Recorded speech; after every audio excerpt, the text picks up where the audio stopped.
here from the Monarch settlement. We talked about why the North End is the right location for a public works facility and why we propose co-locating public safety, recreation, and an uptown branch of the Hoboken Public Library in this building, as well as the transportation, risk assessment, and funding for the project. At the last meeting, we introduced 4 design alternatives, and we launched a survey in which 92% of more than 1,000 respondents told us that they preferred one of the proposed design alternatives.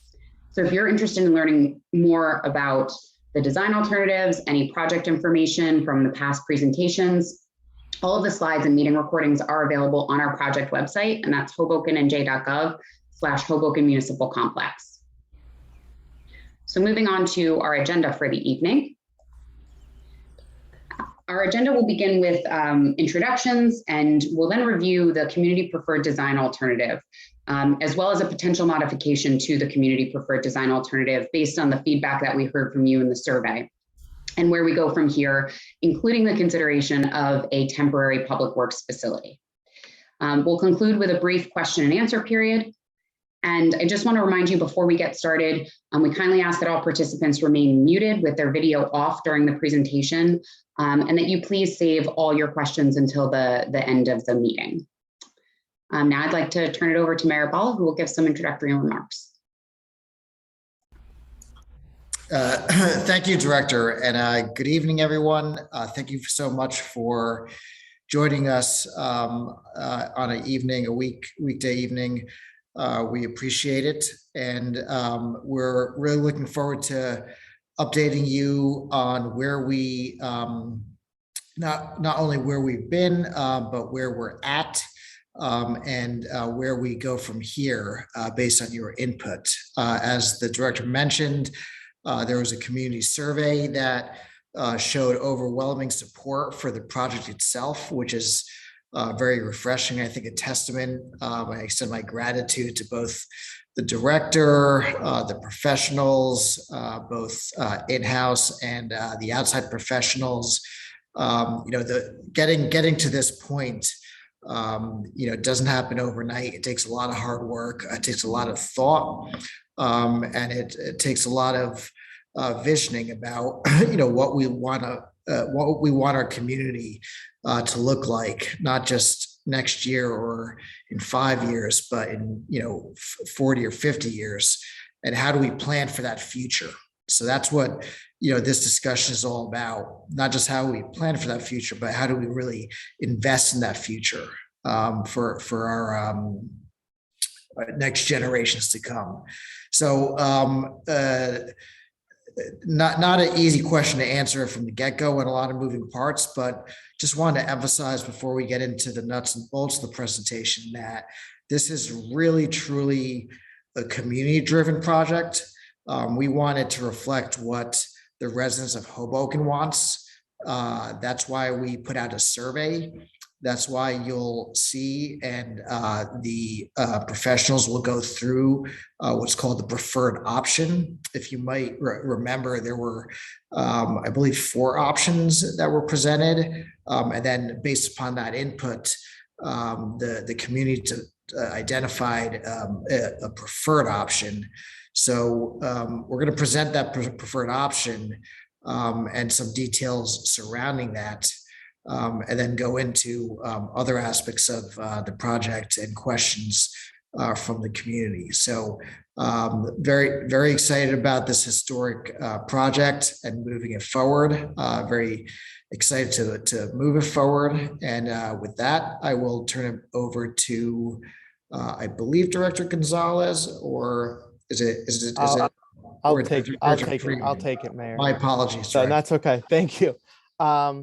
As the mayor said, I want to thank everyone for coming. I apologize if you hear some weird beeping and noises. I'm taking this, I'm doing the meeting from a hospital room today.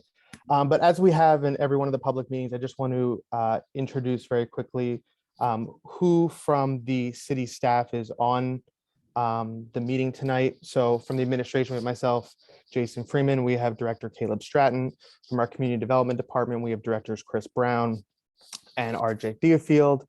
From Environmental Services, we have Director Jennifer Gonzalez. From Transportation and Parking, we have Director Ryan Sharp and our City Engineer Olga Garcia.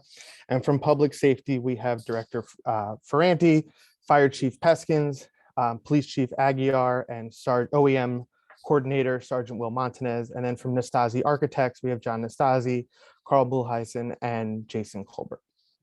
So just kind of a refresher, the proposed municipal complex includes the following. So as where we kind of, all the things we went through in the survey included obviously a public works facility, a fire headquarters, council chambers, municipal court, city offices, a parking garage, a recreation center, a field house, a new police headquarters, an office of emergency management, a community pool, and then a community building that includes an uptown branch of the public library, ground floor retail, a cafe, and a public lobby. Additionally, and the thing that's not mentioned, but it's important to highlight, is there will also be a protected bikeway that you'll see in a later iteration of the project. With the possibility of acquiring a full city block in the north end, we really have a once in a century opportunity to think holistically for the future of our city, to modernize multiple antiquated facilities and infrastructure while avoiding millions of dollars in repairs and upgrades annually. We can plan for efficient and effective government operations and meet the resident demand for the community space, including an uptown branch of the Hoboken Public Library and recreation spaces, including a community pool and other rec facilities. Further, retrofitting fire headquarters to meet modern standards is currently not feasible at our current locations. And retrofitting any of these buildings in their current footprint would still not provide enough space for future and frankly current operations in our growing city. Developing one municipal complex with public safety and public works is more cost effective than redeveloping 3 buildings, fire headquarters, police headquarters, and our current public works facility. And whether we build solely public works or the complex that's proposed here tonight, which is preferred by the community, the cost for the acquisition and the site work remains identical. It's exactly the same if we were to just acquire the property and just build a DPW garage. So we need to be as efficient and as effective as possible. And that's how we landed on these 4 different options. RJ. Thank you, Jason. So yeah, at the last community meeting held in April at Fox Hills, we presented 4 options for the proposed municipal complex. On the top left-hand side, you'll see the Civic Center. And then the second option was the Civic Center with the pool and parking added. And then the third option added the recreation center. The fourth option then also added the field house. Next slide. So now let's review which of these 4 options the community preferred. First, I'd like to thank the Hoboken community for their strong response to the Design Alternatives questionnaire. With nearly 1,100 responses, we can be highly confident the results represent the preferences of the Hoboken community. Given Hoboken's population of 60,000 residents and the 1,100 survey responses, the results are statistically significant, with a confidence interval of 99% and a margin of error of 5. What this means is that if we reconducted the survey, we are 99% certain the results will be within 5% of what the survey found.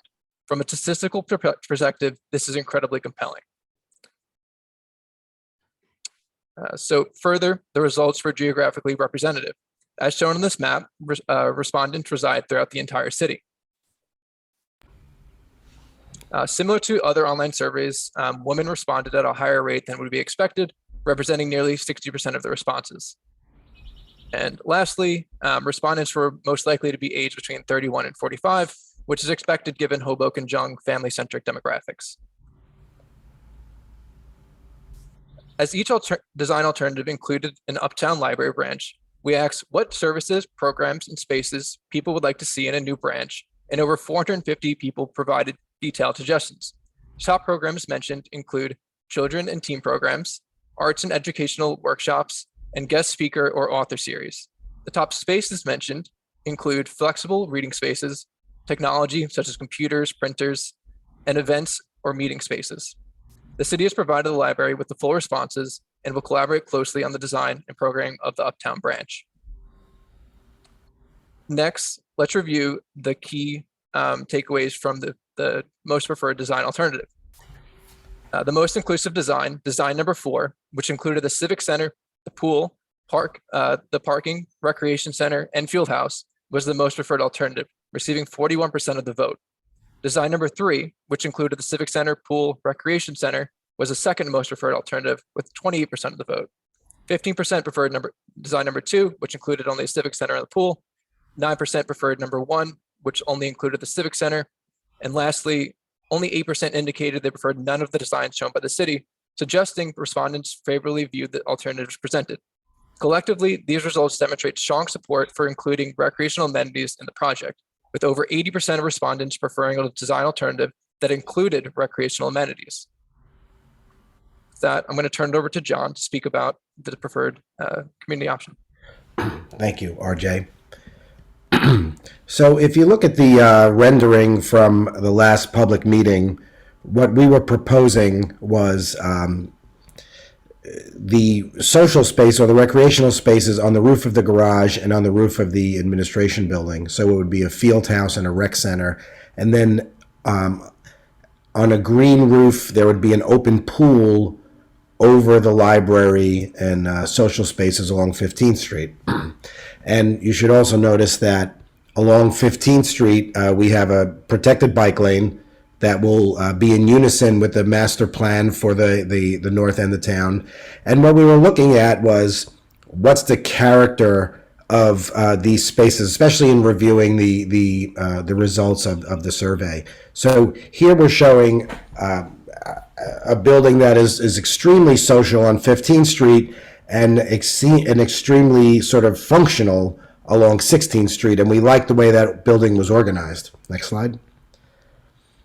So we get a very public face, and then we get a very functional back. And I think that makes for a good municipal complex. I think this could be a really provocative complex that I think the community can rally around. But then the next question always comes when we're looking at the pool and the results of the survey. You can go to the next slide. What's the nature of that pool deck? And you know, when you say that there's a swimming pool or the community, as you know, a substantial amount of people in the community want a pool. You can see here 55% of the respondents wanted a community pool. So now we have to sort of burrow deeper and ask, what does that mean? And what kind of pool is this?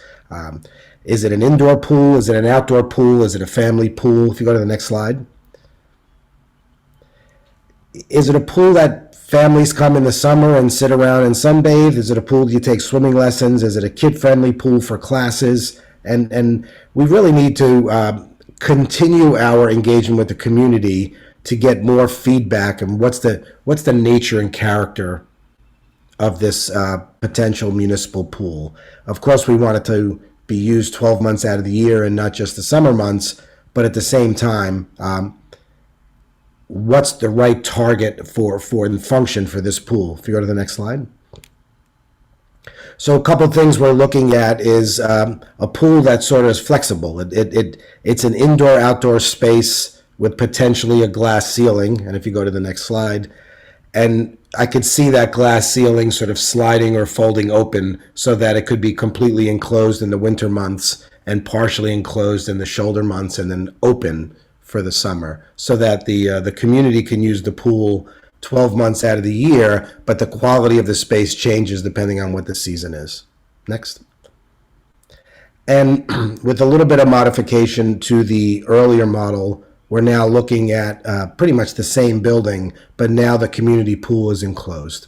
And it's enclosed, but it's not enclosed in dark. It's enclosed like an indoor-outdoor space. And I think we can develop this scheme in conjunction with the community to really hit the target of what the community is really looking for this type of function. Next. Okay.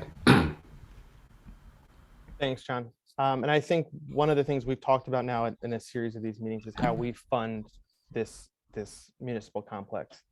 The city's highest priority from the get-go in funding this is to minimize the cost to the taxpayers as much as possible, and starting with a significant amount of funds from developers. Additionally, we moved down to these values are really estimates from just a few redevelopment projects that are currently under negotiation. There are many other redevelopment projects that could also bring funding. This excludes contributions from developments in the North End. So in the neighboring properties, we have not considered any of the community givebacks from developers yet in this funding model. Next, we would then consider leveraging redevelopment of city-owned assets. Additionally, the Hoboken Public Library has continued to be a tremendous partner in this project, and we anticipate their financial partnership in the Uptown branch as well. We also anticipate grant funding for the fire department and other public safety components, both from the federal and state level. And the municipal complex also, frankly, can generate revenue from both parking and other fee-based recreation programs. So we go to the next slide. We've shown this this exact slide in a previous meeting, but because of the survey results, we have now added an optional cost to make the pool an indoor-outdoor pool. So if you look under the first kind of pinkish project cost without recreation is 152 million, and then right below that is the cost of all the recreation, you'll see there's an added component on the right side that the retractable walls and roof are at another $4 million. The next slide. So the estimated cost of the Civic Center is about $152.5 million. So that's everything minus the recreation. Adding the recreation components is an estimated cost of around $40 million, which brings the total cost estimate to $192.5 million. As I mentioned before, the city has identified at least $154 million in funding, including more than $85 million in assets for redevelopment, more than $55 million in developer contributions, and hopefully another potentially $14 million in grants. Therefore, the estimated, RJ, if we can move to the next slide to break each one of those down. Thank you. Therefore, the estimated available funding exceeds the estimated cost of the Civic Center. The remaining balance of roughly $38.5 million nearly equals the exact cost of the recreation components. This balance could be covered by a variety of sources, including, but not limited to, a financial contribution from the public library, revenues from the municipal complex like parking and recreation, among others. Parking revenue should be at least about $500,000 in monthly parking per year, and that doesn't include anything related to daily commuter in and out parking. Next, so now where do we go from here? The timeline for this project, given our tight schedule to construct the public works facility, as we've discussed in the past, we need to have the project really completed, the public works part of it, by November of 2024. We have told you at every meeting that we need to keep an expedited timeline. In discussions with the city council last fall, we determined together that the best path forward for the city would be to acquire the property at 1501 Adams Street, and we proceeded with preparing an appraisal. Next slide. The timeline required for us to make the property owner a fair market-based value and acquire the property this spring. Then we would plan to complete design and break ground by the end of 2022, with the goal of completing the public works facility by 2024 and continuing other construction as needed thereafter. However, we are nearing the end of spring and we have not acquired the property due to a minority of the city council that's refused to approve a bond ordinance to fund the acquisition, just the acquisition for this property. The good news is that we are currently in good faith negotiations in the context of condemnation and acquisition with the property owner at 1501 Adams Street. We thank the property owner and his team for engaging with the city, and we look forward to continuing our productive discussions. The bad news is that we are quickly running out of time by which we could build the public works component of the project and vacate the current municipal garage by 2024. Therefore, we have been forced to evaluate options for temporary public works operations, which Director Gonzalez will review with all of you momentarily.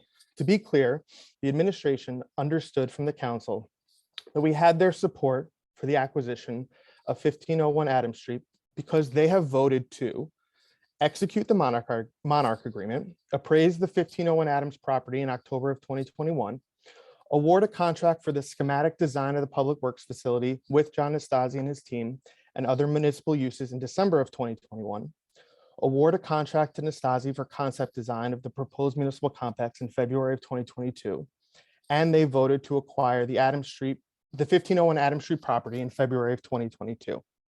In addition, more than 1,000 residents took a survey in which 92% preferred at least one of the proposed Hoboken Municipal Complex options, with the option including a community pool as the highest preferred option.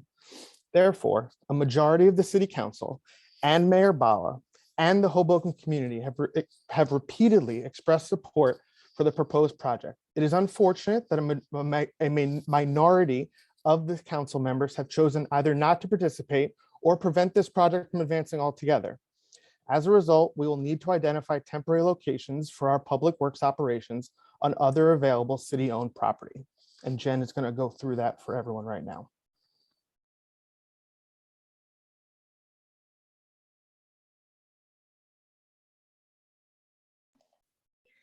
So while we continue negotiations with the property owner, apologize, I advanced too quickly there. In the context of condemnation to acquire 1501 Adams Street, we are preparing for the very real possibility that we may need to locate temporary public works operations. As noted before, we don't want to proceed with a temporary option. We would absolutely prefer to acquire the property and advance the project that a majority of the council and the mayor and the community have repeatedly expressed support for. However, we need to prepare for Plan B. And that's a much less ideal scenario, which includes disparate temporary operations for our public works and other available city-owned property. So here are the timelines for both the temporary facility, which would accommodate the November 2024 vacation of our current facility at Observer Highway, and the permanent facility, which we will continue to pursue concurrently. And as noted here, obviously we'll be coming back to you for community engagement along the way. So a little background on what our study conducted by HDR recommended. They had said that in order to maintain our existing public works operations, we should have about 83,000 square feet. This includes about 20,000 square feet of office or shared areas, such as locker rooms, and these could be in either temporary trailers or a building. It also includes about 19,000 square feet of interior storage, operations, and parking, which would need to be in an enclosed structure. This is things like fleet maintenance, for example. And then lastly, it includes about 44,000 square feet of exterior storage, operations, and parking, things like sanitation operations.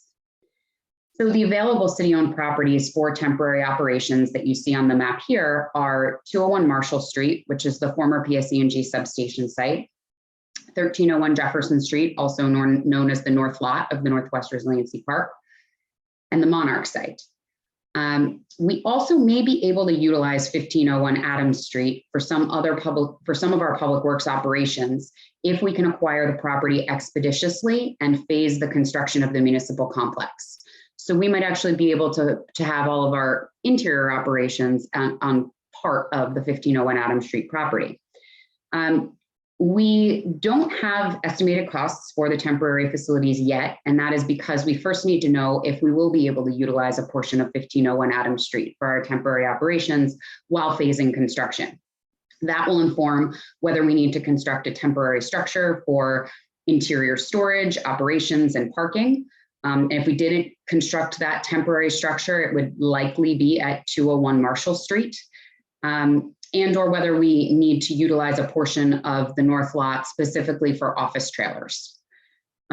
If further delay forces us to undertake either of these options, there would be significant costs from constructing a temporary structure, from renting temporary trailers, and the lost parking revenue for where those trailers would be parked.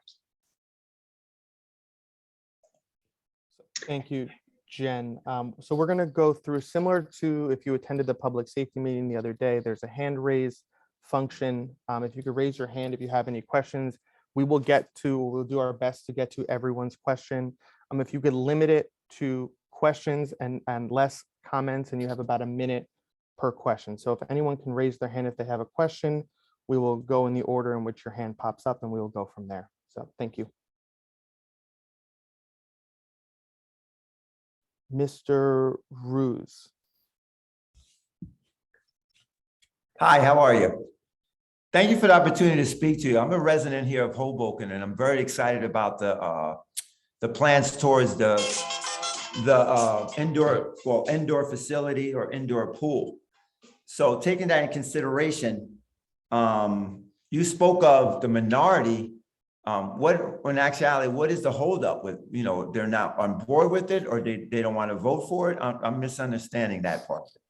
I'm not going to put words in any of their mouths, but the initial plan for this was to acquire the property through a bond. By the state of New Jersey, a municipal body is required to have 6 votes. It's a supermajority of the city council, which would require 6 of our 9 city council members to support the bond to acquire this property. To date, we've only been able to secure 5 votes. So a majority of the city council is in support of this project, but you need a supermajority to move it forward. So there's still 4 members are unwilling to vote yes to move the funding portion of it forward.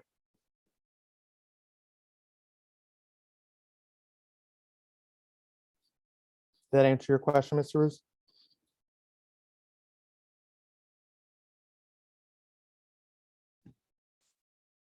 Oh. Am I still on? Yeah, go ahead. I can hear Sorry. you. Just to finish up, taking that consideration, it'd be a value, because I've been living here almost like 6 years now, and there's nothing like that around here for these facilities, especially for the youth. So I'm speaking to the choir, but in actuality, I just don't understand, what can we do to helpfully influence these lacking votes? Director Freeman, this is Mayor Bala. Go ahead, Mayor. Do you mind if I just chime in? It is all yours. Yeah, Edward, I appreciate your comments, and I hear from residents quite routinely, even my own family, that a municipal pool is something that is desired, especially in the summer months, but also if we have the opportunity in the non-summer months. This is not something that's new. It's been something that's been discussed probably for decades now, the absence of a municipal pool in Hoboken. This is what we're proposing here today, and it's not really the city, my administration, it's really resident feedback. It's the residents that are proposing or supporting a municipal pool. Why holistically, in addition to a public safety complex, an uptown library, parking, a civic center, we with a funding strategy in place, we wouldn't want that. Is not something I can answer because I support it, but I would respectfully suggest that that question be better directed at the 3 or 4 council members that have not answered that question. I think it's pertinent to the discussion because the absence of that minority support could put in jeopardy our ability to realize something that the community's wanted for decades now, which is a really valuable municipal pool. I hope that answers your question.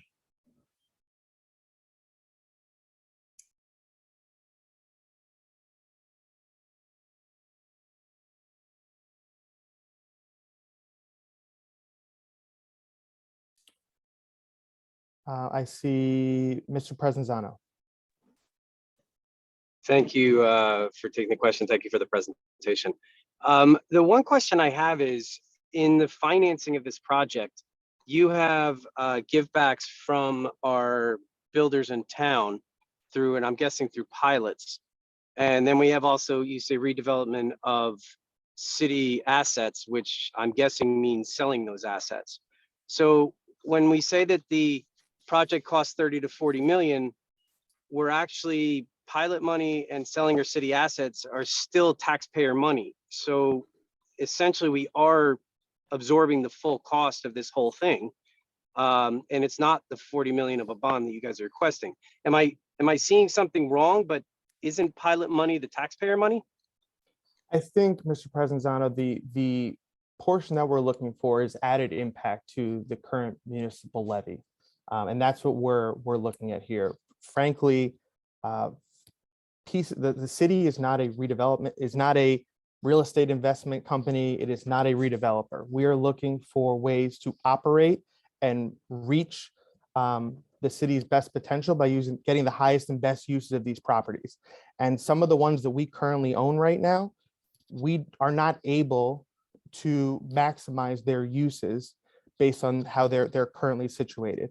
And we have the opportunity to leverage property that is more valuable to a developer or a real estate investor, where we can then acquire a property that is far more valuable and more operable for the city than the ones we currently own. So we're not looking at this as how can the city maximize the value of a property by holding on to it? We want to leverage it for use. And as it currently stands, we don't have the ability to do that under its current structure. So what we're hoping to do is maximize those values and leverage them for us to be able to, for the city to be able to acquire this property, build out this property, meet the needs of the residents through these surveys and through the adaptations of this project, and then see if there's other opportunities for us to reach a better and higher use in partnership of some of these other facilities, other pieces of property with partners in redevelopment. So I think it's about how you look at it. And the bottom line is we're looking to mitigate adding to the impact or our tax levy for an individual resident or household.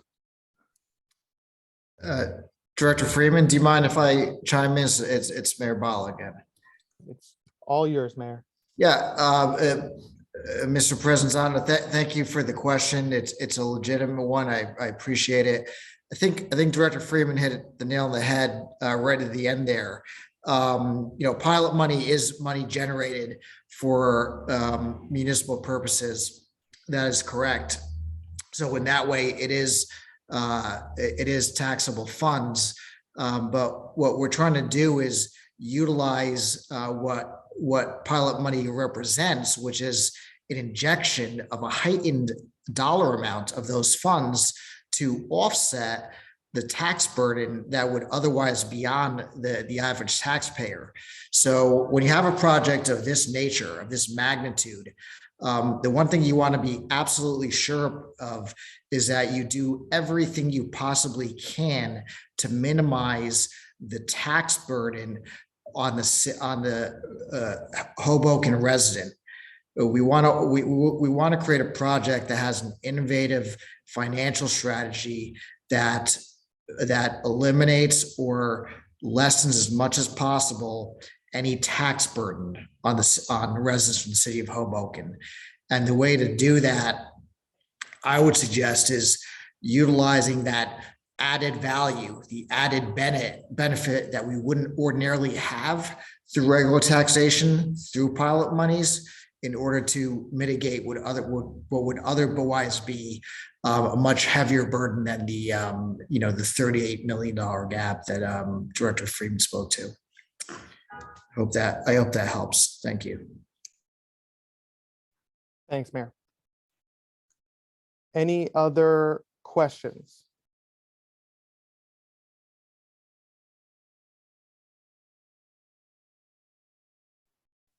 Monica, if you could just state your full name so we can get it for the record. Oh, sure. Monica Girothra. Been a long time Hoboken resident as well. I apologize. I was at work and I missed a little bit of the pool conversation. So I know the option 4 had an open air roof, and now there's an option for retractable sides and top for the roof. I'm sorry that I missed that. Yeah, so it was actually, when we were reviewing the initial survey responses, the concept for a pool was overwhelmingly the most popular recreation choice. And then when we kind of honed down into the detail a little bit more, it was split as to residents who wanted an indoor pool versus residents that wanted an outdoor pool. And we went back to our design team. We really discussed what the options were for a 12-month a year pool that had the ability to be used as an outdoor pool in the summer and warmer months, and an indoor pool in the colder winter months. And I think that what we came up with is an opportunity for this to be a 365-day a year amenity for the Hoboken resident. Okay, and so the walls would retract down as well? I heard you say Yes. that and I kind of got Yeah, like so it lost. would be walls that retract as well as a roof that retracts. So Okay, 'cause I know you would have, Jersey City changed it to just a roof, but you would have the walls potentially to correct, retract. Okay. correct.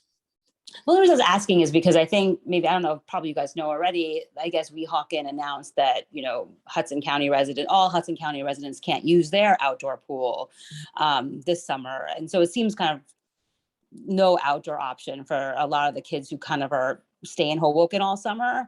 And it's, indoor pool in the summer for them is tough. I think it's just not the same. So that's great that you kind of trying to provide. We agree, and this is something that I think we've discussed this now for a long time. I know Mayor Bala has really pushed our design team to come up with a way that this project could incorporate exactly what you said, Monica, is that we have a number of children or residents in general who want to use this pool year round, but also want the benefits of, in the warmer months, being able to be outside and get the sun and tan and all that stuff. And we want to offer that opportunity as well. So we're trying to make this a win-win for all pool goers in Hoboken.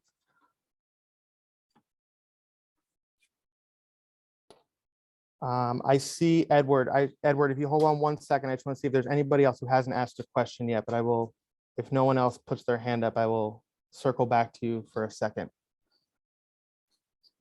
Go ahead, Edward. Oh, thanks again. So also take this in consideration. Once we establish agreement on everything, so you're looking at a 3-year period before everything gets built. Is that correct? So we have another agreement that requires the city to vacate our current DPW garage in the southern end of town by November 2024. So our goal is to have everything built, the DPW structure built and ready to go by November of 2024. Okay, that'd be great. All right. We agree. So when would be the next meeting on this? So I think we're going to go back. We plan on having another survey come out to kind of further incorporate, kind of hone in on the design portions that will come out next week. And then after we get those survey results and understanding that, we will have another community meeting to discuss all this and go through next steps. And as things through a negotiation process or other things that come up, we will make sure to keep the community apprised of anything that changes. And then on the survey thing, I didn't receive the survey. Were we supposed to go online for the survey? It is online, and it was sent out through social media as well as the city's Nixle. If going forward, if you visit hobokennj.gov/Hoboken Municipal Complex, you will see the survey results and all the previous presentations that we've done publicly, including the library's presentation and the public safety presentation that occurred last week. Okay, that'd be great. So I look forward to the next meeting, and I'll definitely review that information. Thank you, Edward. Any other questions? Mark Curial. It's not a question as much as a statement. If anybody would like to find out what the amenities and what the library is planning, it's available. There's a video, a recording of a meeting we had 2 weeks ago at hobokenlibrary.org. You can view that and see what our intent is. Thank you for this brief commercial. Thank you, Mark. Yeah, the library hosted a separate public meeting to talk specifically about the possibilities that the library can incorporate in an uptown branch. And we're really, really excited for that partnership and some of the new ideas that are come out of that facility as well. Any other questions before we wrap it up? No? Okay. I want to thank everyone for coming again tonight. This has been recorded, so the full meeting will be posted online, as well as just the presentation deck itself. You can visit that at the project website at hobokennj.gov/Hoboken Municipal Complex. We will continue. Oh, Melissa, I didn't want to leave you out. I see you just raised your hand. I will give you an opportunity to ask your question. Yeah, that happened at a prior meeting with Emily also. There must have been some technology snafu that caused her to ignore my hand, just like mine's been up for a long time. Anyway, I don't know where to start here, but I am very disappointed that Hoboken Library would be involved in this attempt to bundle cost, notwithstanding that in the original agreement, we've had a long-term plan to do DPW, the Sunshine Law requires that you not eliminate options without a public meeting. Mr. Poggi had options and we didn't have a public meeting on that. So this is really quite a large project and it's a definite no-go. In regard to, I'll just make very small, keep it, the points down. Ravi recognizes the burden of taxes. Hang on. Melissa, I'm going to mute you there for 1 second. This is an opportunity for questions. So if you have a question for the project, we are all ears. Okay, thank you. You can unmute yourself again and ask your question. This is a man who's twice disciplined about financial matters, talking about money generated. That's a big red flag right there.